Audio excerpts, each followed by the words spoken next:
As the streets of Portland and other cities are ablaze, as radical leftists attack police stations, as this radical left tries to take apart the country, whether it's leftist federal judges, whether it's mayors, whether it's governors, whether it's vigilantes, whether it's atheists, whether it's radical feminists, radical blacks, radicals of the Jewish left, and I'm a Jew myself, Jewish Christian, so I don't mean that anti-Semitic way, radical types of every sort. The country is under siege. The country is on its way down, unless we have patriots and heroes like Cliven Bundy and his family to stand up against this tyranny, and lawyers like myself who will take it on. Very few lawyers. I have a few around the country that want to do this kind of thing, because most lawyers, they want to make money. They don't really care that much about this country, to be blunt. Most lawyers are dishonest. Most judges are dishonest. Most people in government are dishonest. I'm sorry to say that, but that's what I write about in my book. It takes a revolution. Forget the scandal industry. We, the American people, by and large, we're honest. We need to take our country back. It's even more corrupt than it was during the days of King George III. It's worse because now they have many weapons to use against us.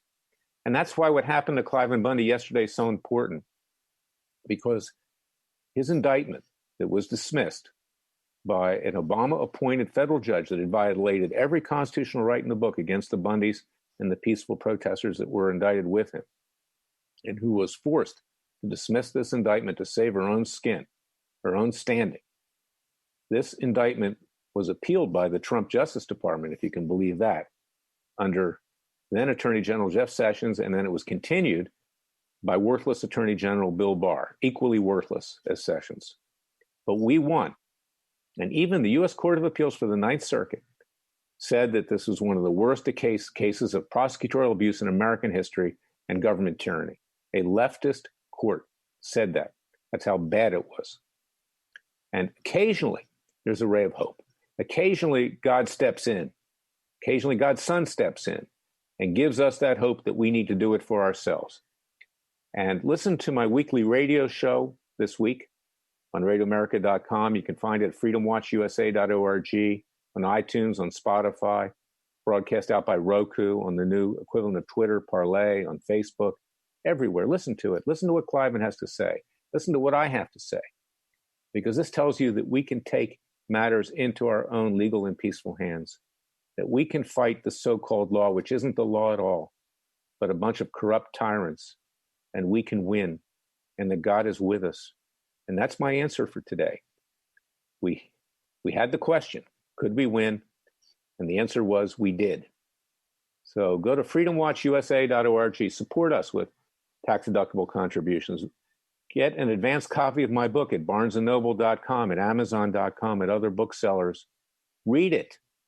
This is Clayman's manifesto. It's not a communist manifesto. It's a conservative, libertarian manifesto.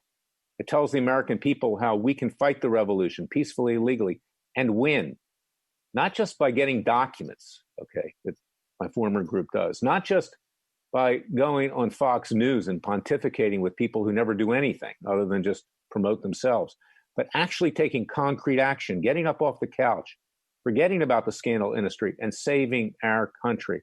And Cliven is a shining example of that, and you'll hear him on our radio show this week, our weekly radio show. So share this podcast far and wide.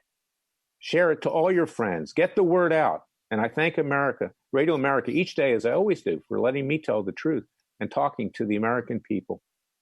And I'll be back on Monday with another special podcast. Until then, God bless you. God bless your family. God is with us. You can see that in the Cliven Bundy victory yesterday that sustained the dismissal of his indictment against all odds. God bless you, and thank you for listening to this.